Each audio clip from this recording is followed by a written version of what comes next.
Hi everyone, welcome to my classroom. Today we are going to discuss about the contract account in the case of incomplete contract.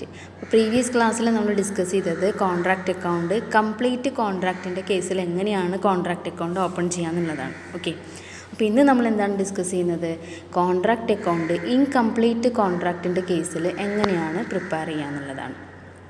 Okay, അപ്പോൾ അതിൻ്റെ ഒരു specimen ഫോമാണ് തന്നിട്ടുള്ളത്. Contract account first debit സൈഡിൽ as usual expenses ഒക്കെ ഉണ്ടാവും, material, labour, പിന്നെ സൈറ്റിലേക്ക് കൊണ്ടുവരുന്ന പ്ലാന്റ്, അതായത് ആ ഒരു പെർട്ടിക്കുലർ കോൺട്രാക്റ്റിലേക്ക് വരുന്ന plant, other indirect expenses that is over head, ഈ സബ് കോൺട്രാക്റ്റ് ഉണ്ടെങ്കിൽ അതിൻ്റെ കോസ്റ്റ്, ഇങ്ങനെയൊക്കെയാണ് ഡെബിറ്റ് സൈഡിൽ വരിക. ക്രെഡിറ്റ് സൈഡിൽ നമ്മൾ വർക്ക് ഇൻ പ്രോഗ്രസ്സിനെ കുറിച്ച് തിയററ്റിക്കലായിട്ട് എക്സ്പ്ലെയിൻ ചെയ്യുന്ന സമയത്ത് പറഞ്ഞിട്ടുണ്ടായിരുന്നു. വർക്ക് ഇൻ പ്രോഗ്രസ് വർക്ക് സർട്ടിഫൈഡിലും അൺസർട്ടിഫൈഡിലും വരും. അപ്പോൾ വർക്ക് ഇൻ പ്രോഗ്രസ് ക്രെഡിറ്റ് ചെയ്യണം, ദെൻ മെറ്റീരിയൽ റിട്ടേൺ ചെയ്തിട്ടുണ്ടെങ്കിൽ ക്രെഡിറ്റ് ചെയ്യണം. അതുപോലെ material at site at the end of the accounting period എൻഡിൽ മെറ്റീരിയൽസ് ഉണ്ടെങ്കിൽ, ക്ലോസിങ് സ്റ്റോക്ക് ആയിട്ടുണ്ടെങ്കിൽ അത് കാണിക്കണം.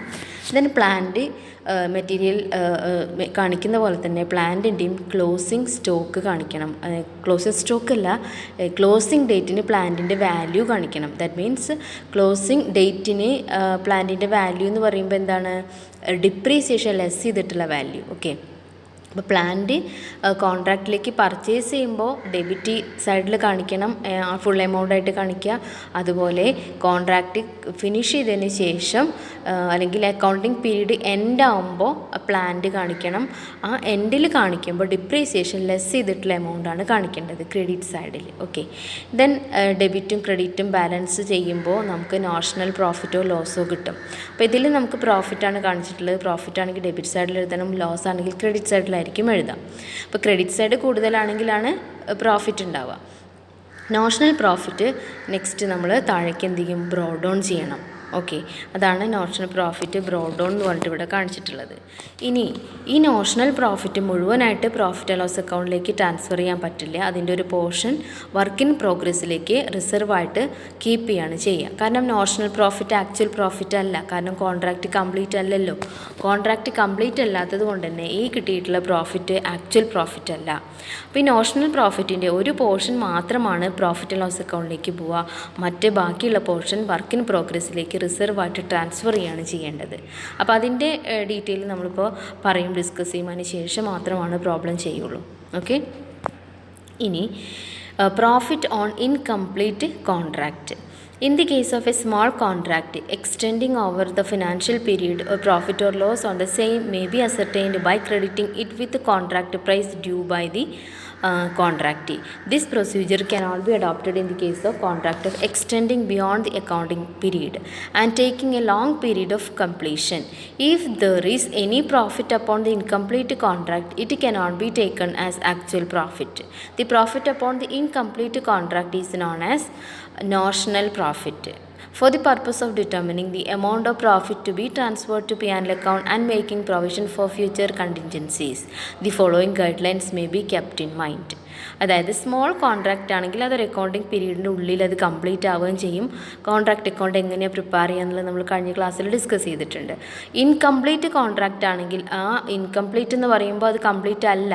അപ്പോൾ ഒരു പെർട്ടിക്കുലർ അക്കൗണ്ടിങ് ഇയറിൽ കോൺട്രാക്റ്റ് അക്കൗണ്ട് ഓപ്പൺ ചെയ്ത് നമ്മളത് ക്ലോസ് ചെയ്യുന്ന സമയത്ത് അത് കംപ്ലീറ്റ് അല്ല. അങ്ങനെയാണെങ്കിൽ അവിടെ കിട്ടുന്ന പ്രോഫിറ്റിനെ നമ്മൾ നോഷണൽ പ്രോഫിറ്റ് എന്ന് വിളിക്കും. അത് ആക്ച്വൽ പ്രോഫിറ്റ് അല്ല. അത് മുഴുവനായിട്ട് P&L അക്കൗണ്ടിലേക്ക് ട്രാൻസ്ഫർ ചെയ്യാൻ പറ്റില്ല. റിസർവായിട്ട് നമുക്ക് പ്രതീക്ഷിക്കാത്ത അല്ലെങ്കിൽ എന്തെങ്കിലും അൺഎക്സ്പെക്റ്റഡ് ആയിട്ട് എക്സ്പെൻസ് ഒക്കെ വന്നു കഴിഞ്ഞാൽ മീറ്റ് ചെയ്യാനായിട്ട് റിസർവായിട്ട് കീപ്പ് ചെയ്യും. ഓക്കെ, അപ്പോൾ അതിന് എന്തൊക്കെ ഗൈഡ് ലൈൻസ് ആണ് ഫോളോ ചെയ്യേണ്ടത് എന്നുള്ള കാര്യങ്ങളാണ് നെക്സ്റ്റ് നമ്മൾ ഡിസ്കസ് ചെയ്യുന്നത്. ഓക്കെ, അതിൽ ഫസ്റ്റ് പറയുന്നത്, if the contract completed is 1/4 or less than 1/4, അതായത് 1/4 പോർഷൻ മാത്രമാണ് കംപ്ലീറ്റ് ചെയ്തിട്ടുള്ളത്, അതെങ്കിൽ 1/4 പോർഷനേക്കാൾ കുറവാണ് കംപ്ലീറ്റ് ചെയ്തിട്ടുള്ളത് എന്ന് വെച്ചാൽ എന്താണ്, ആക്ച്വൽ കോൺട്രാക്റ്റിൻ്റെ കാൽഭാഗം പോലും കംപ്ലീറ്റ് ആയിട്ടില്ലെങ്കിൽ കാൽഭാഗം മാത്രമേ കംപ്ലീറ്റ് ആയിട്ടുള്ളൂ, അല്ലെങ്കിൽ അതിലും കുറവായിട്ടേ കംപ്ലീറ്റ് ചെയ്തിട്ടുള്ളൂ എങ്കിൽ എന്താണ് ചെയ്യേണ്ടത്? അതിൻ്റെ അർത്ഥം എന്താണ്, contract which has just started അല്ലേ, കോൺട്രാക്റ്റ് ജസ്റ്റ് സ്റ്റാർട്ട് ചെയ്തിട്ടേ ഉള്ളൂ, അതല്ലേ മെയിൻ ചെയ്യുന്നത്.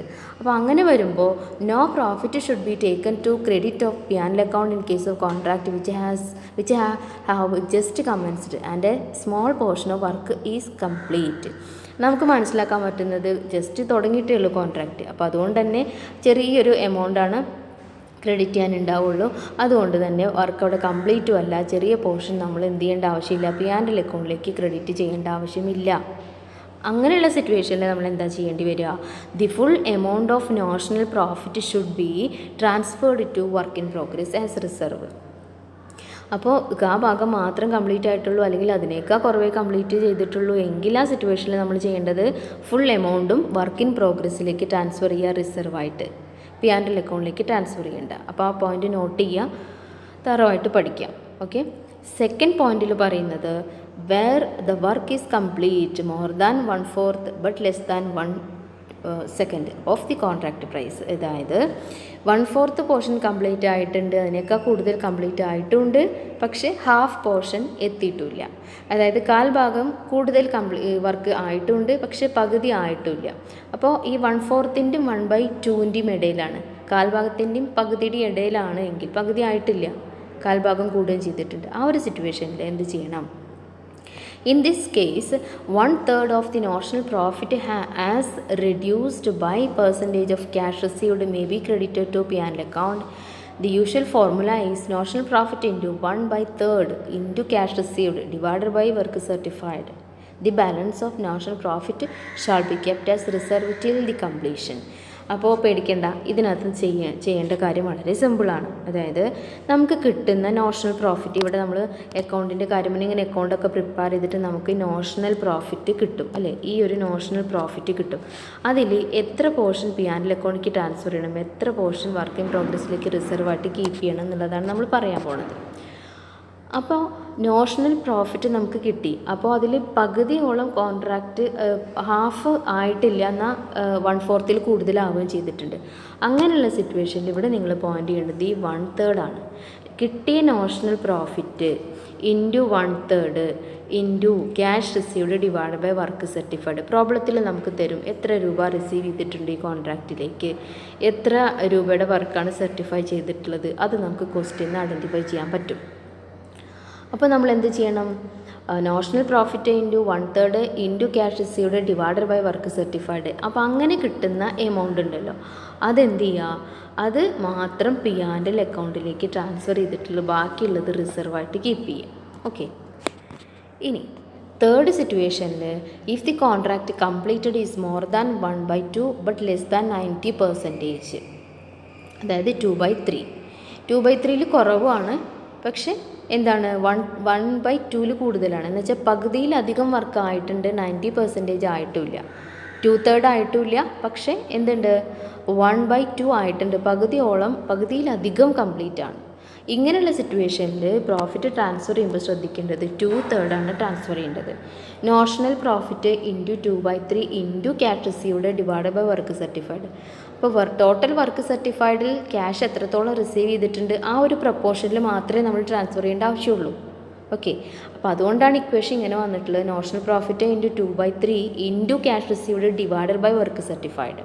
ടോട്ടൽ വർക്ക് സർട്ടിഫൈ ചെയ്തതിൽ എത്രത്തോളം ക്യാഷ് റിസീവ് ചെയ്തിട്ടുണ്ട് ആ ഒരു പ്രപ്പോർഷനിലാണ് എന്ത് ട്രാൻസ്ഫർ ചെയ്യേണ്ടത്, P&L അക്കൗണ്ടിലേക്ക് പ്രോഫിറ്റ് ട്രാൻസ്ഫർ ചെയ്യേണ്ടത്. അപ്പോൾ ബാക്കിയുള്ളത് എന്തായിരിക്കും ചെയ്യുക, വർക്ക് ഇൻ പ്രോഗ്രസ്സിൽ റിസർവായിട്ട് കീപ്പ് ചെയ്യാണ് ചെയ്യേണ്ടത്. ഓക്കെ. ഇനി വർക്ക് സർട്ടിഫൈഡ് കണ്ടുപിടിക്കേണ്ട കാര്യം തന്നിട്ടില്ലെങ്കിൽ കണ്ടുപിടിക്കേണ്ട കാര്യം ഈസിയാണ്, അത് നമ്മൾ പ്രോബ്ലം ചെയ്യുമ്പോൾ ക്ലിയർ ആക്കി തരാം. ഇനി ഫോർത്ത് പോയിന്റിൽ പറയുന്നത് if the contract is nearing the completion, completed ആയി തുടങ്ങി, അങ്ങനെയാണെങ്കിൽ എന്താ ചെയ്യുക, here the estimated profit may be ascertained by deducting the total cost of contract to date plus estimated additional expense to complete the contract from the contract price. അതായത് ഏകദേശം complete ആയിട്ടുണ്ടെങ്കിൽ നമുക്കൊരു estimated profit കണ്ടുപിടിക്കണം വേണ്ടേ. അപ്പോൾ ആ ഒരു estimated profit നമുക്ക് അക്കൗണ്ട് പ്രിപ്പയർ ചെയ്യുമ്പോൾ ഒരു പ്രോഫിറ്റ് കിട്ടും, എസ്റ്റിമേറ്റഡ് ആയിട്ടുള്ള പ്രോഫിറ്റാണ്. അപ്പോൾ അത് എസ്റ്റിമേറ്റഡ് പ്രോഫിറ്റ് എങ്ങനെയാണ് അസർട്ടൻ ചെയ്യാന്നുള്ളത് അറിയോ, ടോട്ടലായിട്ട് കോൺട്രാക്റ്റിൽ എത്ര കോസ്റ്റ് വന്നു നോക്കുക, ആ അഡീഷണൽ ആയിട്ട് എത്ര എക്സ്പെൻസസ് ഇനി വരാൻ ചാൻസ് ഉണ്ട് എന്നുള്ളത് നോക്കുക. അങ്ങനെ ആ ടോട്ടൽ കോസ്റ്റും അഡീഷണൽ എക്സ്പെൻസും കൂടെ ആഡ് ചെയ്യുക. കോൺട്രാക്റ്റ് പ്രൈസ് ഇപ്പോൾ 6 ലക്ഷത്തിൻ്റെ കോൺട്രാക്റ്റ് ആണെങ്കിൽ 6 ലക്ഷത്തിൽ നിന്ന് വന്നിട്ടുള്ള ടോട്ടൽ കോസ്റ്റ് ലെസ് ചെയ്ത് കഴിഞ്ഞാൽ നമുക്ക് ഏകദേശം പ്രോഫിറ്റ് കിട്ടി. ആ പ്രോഫിറ്റ് ഉപയോഗിച്ചിട്ട് estimated profit into cash received divided by contract price, ഇങ്ങനെയാണ് ചെയ്യേണ്ടത്. നിയറിങ് ദി കംപ്ലീഷൻ ആണെങ്കിൽ ആ സിറ്റുവേഷൻ വളരെ കുറവായിരിക്കും. സെക്കൻഡും തേർഡും സിറ്റുവേഷനാണ് നിങ്ങൾക്ക് കൂടുതലായിട്ട് പ്രോബ്ലത്തിൽ വരാറുള്ളത്. രണ്ടാമത്തെ സിറ്റുവേഷനും 1/3 പോർഷൻ മാറ്റേണ്ടതും, അതുപോലെ തേർഡ് സിറ്റുവേഷൻ എന്ന് പറയുന്നത് 2/3 പോർഷൻ അക്കൗണ്ടിലേക്ക് മാറ്റേണ്ടതും, ഈ രണ്ട് സിറ്റുവേഷനാണ് വരാറുള്ളത്. ഇനി ലോസ് ആണെങ്കിൽ എന്താ ചെയ്യേണ്ടത്? ഫുള്ളായിട്ട് പി ആൻഡ് അക്കൗണ്ടിലേക്ക് ട്രാൻസ്ഫർ ചെയ്യുക. കാരണം റിസർവായിട്ട് കെപ്റ്റ് ചെയ്യാൻ എമൗണ്ട് ഇല്ലല്ലോ അവിടെ, നഷ്ടമല്ലേ. അപ്പോൾ അത് മുഴുവനായിട്ട് പി ആൻഡ് അക്കൗണ്ടിലേക്ക് ട്രാൻസ്ഫർ ചെയ്യാണ് ചെയ്യേണ്ടത്. അത് പ്രത്യേകം നോട്ട് ചെയ്യുക കേട്ടോ. ഇനി പ്രോബ്ലം നോക്കാം. From the following information the contract of ₹6 lakh, അതായത് 6 lakhൻ്റെ കോൺട്രാക്റ്റാണ്. അതിൽ തന്നിട്ടുള്ളത് ഇൻഫർമേഷൻ എന്ന് പറയുന്നത് ആ 6 lakh കോൺട്രാക്റ്റിൽ എന്തൊക്കെ എക്സ്പെൻഡിച്ചറാണ് വന്നിട്ടുള്ളത് നോക്കാം. അപ്പോൾ ഫോളോയിങ് ഇൻഫർമേഷൻ എന്ന് പറയുന്നത് എക്സ്പെൻഡിച്ചറാണ്. മെറ്റീരിയൽ 1,20,000, വേജസ് 164, അതായത് 1,64,000, plant 20,000, over head 8,600, cash received 2,40,000. അപ്പോൾ ഈ കോൺട്രാക്റ്റിലേക്ക് ക്യാഷ് എത്ര കിട്ടിയിട്ടുണ്ട്? 2,40,000. ബീയിങ് 80% ഓഫ് വർക്ക് സർട്ടിഫൈഡ്, അതായത് ഈ 2,40,000 രൂപ എന്ന് പറയുന്നത് വർക്ക് സർട്ടിഫൈഡിൻ്റെ 80% ആണ്. അപ്പോൾ നമുക്ക് ഈസി ആയിട്ട് ഇവിടെ വർക്ക് സർട്ടിഫൈഡ് കണ്ടുപിടിക്കാൻ പറ്റും. എങ്ങനെ കണ്ടുപിടിക്കുക? 2,40,000 എന്ന് പറയുന്നത് ക്യാഷ് റിസീവ്ഡ് ആണ്, അത് 80%, അതിനെ 100 കൺവേർട്ട് ചെയ്താൽ വർക്ക് സർട്ടിഫൈഡിൻ്റെ എമൗണ്ട് നമുക്ക് കിട്ടും. ഓക്കെ, അപ്പോൾ 2,40,000 ഇൻറ്റു 100 കൺവേർട്ട് ചെയ്യേണ്ടത്, ഇൻറ്റു 100 ഡിവൈഡഡ് ബൈ 80, അങ്ങനെ ചെയ്യുമ്പോൾ നമുക്ക് വർക്ക് സർട്ടിഫൈഡ് കിട്ടും. ഇനി the value of material in hand ₹10,000, material in hand 10,000 ആണ്.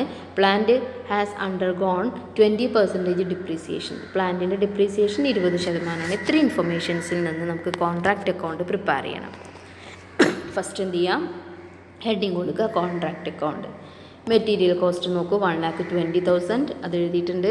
വേജസ് 164 അതും എഴുതിയിട്ടുണ്ട്. പ്ലാന്റ് അറ്റ് സൈറ്റിലേക്ക് 20,000 തന്നിട്ടുണ്ട്, അത് നമ്മൾ എഴുതി. ഓവർ ഹെഡ് 8,600 rupees കൊടുത്തിട്ടുണ്ട്. ഓക്കെ, ദെൻ 8,600 ഓവർ ഹെഡും കൂടെ ആഡ് ചെയ്ത് കഴിഞ്ഞാൽ കോസ്റ്റ് എല്ലാം ആയി. ഇനി ക്രെഡിറ്റ് സൈഡിൽ നമ്മൾ ചെയ്യേണ്ടത് മെറ്റീരിയൽ ഇൻ ഹാൻഡ്, ക്ലോസിംഗ് ഡേറ്റിന് മെറ്റീരിയൽ നമുക്ക് തന്നിട്ടുണ്ട് 10,000 ആണ്. അഡീഷണൽ ഇൻഫർമേഷൻ താഴെ പാരഗ്രാഫിലുണ്ട്. 10,000 rupees material in hand. Then plant on the hand എന്ന് പറയുന്നത് 16,000. പ്ലാന്റ് നമുക്കറിയാം 20,000 ആണ്. 20,000-ൽ നിന്ന് 20% ഡിപ്രീസിയേഷൻ ലെസ് ചെയ്യണം. ഓക്കെ, 20% ഡിപ്രീസിയേഷൻ എന്ന് പറയുമ്പോൾ എത്ര വരും? 20,000 ഇൻറ്റു 20% എന്ന് പറയുമ്പോൾ 4,000 rupees വരും. അപ്പോൾ ഇവിടെ നിങ്ങൾ ശ്രദ്ധിക്കേണ്ടത് എന്താണ്? ഈ പ്ലാന്റ് എങ്ങനെയാണ് 16,000 ആയി എന്നുള്ളത്. പ്ലാന്റിൻ്റെ വാല്യൂ 20,000 ആണല്ലോ, അതിൻ്റെ 20% ഡിപ്രീസിയേഷനാണ്. 20,000 ഇൻറ്റു 20% എന്ന് പറയുമ്പോൾ എത്രയാണ് എമൗണ്ട് വരിക? 4,000 ആണ് എമൗണ്ട് വരിക. അപ്പോൾ 20,000 minus 4,000 is equal to 16,000. Clear അല്ലേ? ഇനി വർക്ക് സർട്ടിഫൈഡ് ചെയ്യണം നമുക്ക്. വർക്ക് സർട്ടിഫൈഡ് എന്ന് പറയുന്നത് എമൗണ്ട് നമുക്ക് ഡയറക്റ്റായിട്ട് തന്നിട്ടില്ല, പക്ഷേ ക്യാഷ് റിസീവ്ഡ് തന്നിട്ടുണ്ട് 2,40,000. ഇൻറ്റു 100 ഡിവൈഡഡ് ബൈ 80 ചെയ്യുമ്പോൾ നമുക്ക് 3 lakh കിട്ടും. അപ്പോൾ ഇവിടെ എന്തുവായി? വർക്ക് സർട്ടിഫൈഡ് നമ്മൾ ചെയ്തു. ക്ലിയർ അല്ലേ? അപ്പോൾ മെറ്റീരിയൽ ക്ലോസിംഗ് ഡേറ്റിന് നമ്മൾ എഴുതിയിട്ടുണ്ട്, പ്ലാന്റ് ക്ലോസിംഗ് ഡേറ്റിന് എഴുതി. ഇവിടെ ശ്രദ്ധിക്കുക, ലെസ് ഡിപ്രീസിയേഷൻ ആണ്. അപ്പോൾ നിങ്ങൾ നോട്ടിൽ എഴുതുമ്പോൾ അങ്ങനെ തന്നെ എഴുതാട്ടോ, ലെസ് ഡിപ്രീസിയേഷൻ എന്ന് പറഞ്ഞിട്ട് തന്നെ എഴുതിക്കോളൂ. ഇനി നമുക്ക് ചെയ്യാനുള്ളത് എന്താണ്? ഈ എമൗണ്ട് ഓഫ് ഡിപ്രീസിയേഷൻ കാൽക്കുലേറ്റ് ചെയ്തതിന് ശേഷം എന്ത് ചെയ്യുക? പ്ലാന്റിൻ്റെ വാല്യൂ എഴുതുക. പ്ലാന്റിൻ്റെ വാല്യൂ എഴുതുമ്പോൾ ഡിപ്രീസിയേഷൻ ലെസ് ചെയ്തിട്ടുള്ള പ്ലാന്റിൻ്റെ വാല്യൂ ആണ് നമ്മൾ എഴുതിയിട്ടുള്ളത്. അപ്പോൾ അത് കൺഫ്യൂഷൻ ആവരുത്. വർക്ക് സർട്ടിഫൈഡിൻ്റെ എമൗണ്ട് കണ്ടുപിടിക്കുന്ന കാര്യത്തിൽ കൺഫ്യൂഷൻ ഉണ്ടെങ്കിൽ നിങ്ങൾക്ക് ചോദിക്കാം, ഒന്നുകൂടെ എക്സ്പ്ലെയിൻ ചെയ്ത് തരുന്നുണ്ട്. ഇനി ഈ ഡെബിറ്റ് സൈഡും ക്രെഡിറ്റ് സൈഡും നമ്മൾ എന്ത് ചെയ്തു? ബാലൻസ് ചെയ്തു. അതിനകത്ത് ഡെബിറ്റ് സൈഡിലാണ് കുറവ്, ക്രെഡിറ്റ് സൈഡാണ് കൂടുതൽ. 3,26,000 ഉണ്ട്. അതിപ്പോൾ നമുക്ക് നോഷണൽ പ്രോഫിറ്റ് എത്ര കിട്ടി? 13,400 നോഷണൽ പ്രോഫിറ്റ് കിട്ടി. ഓക്കെ, 13,400 നോഷണൽ പ്രോഫിറ്റ് കിട്ടി. മുഴുവനായിട്ട് ഇത് പി ആൻഡ് അക്കൗണ്ടിലേക്ക് ട്രാൻസ്ഫർ ചെയ്യാൻ പറ്റില്ല, കാരണം കോൺട്രാക്റ്റ് കംപ്ലീറ്റ് അല്ല. അപ്പോൾ നമ്മൾ എന്ത് ചെയ്യണം? കോൺട്രാക്റ്റ് എത്രത്തോളം കംപ്ലീറ്റ് ആണെന്നുള്ളത് കണ്ടുപിടിക്കണം. 6 lakhൻ്റെ കോൺട്രാക്റ്റാണ് ഇവിടെ തന്നിട്ടുള്ളത്. 6 lakhൻ്റെ കോൺട്രാക്റ്റ്. അതിൽ വർക്ക് സർട്ടിഫൈ ചെയ്തിട്ടുള്ളത് എത്രയും നോക്കൂ.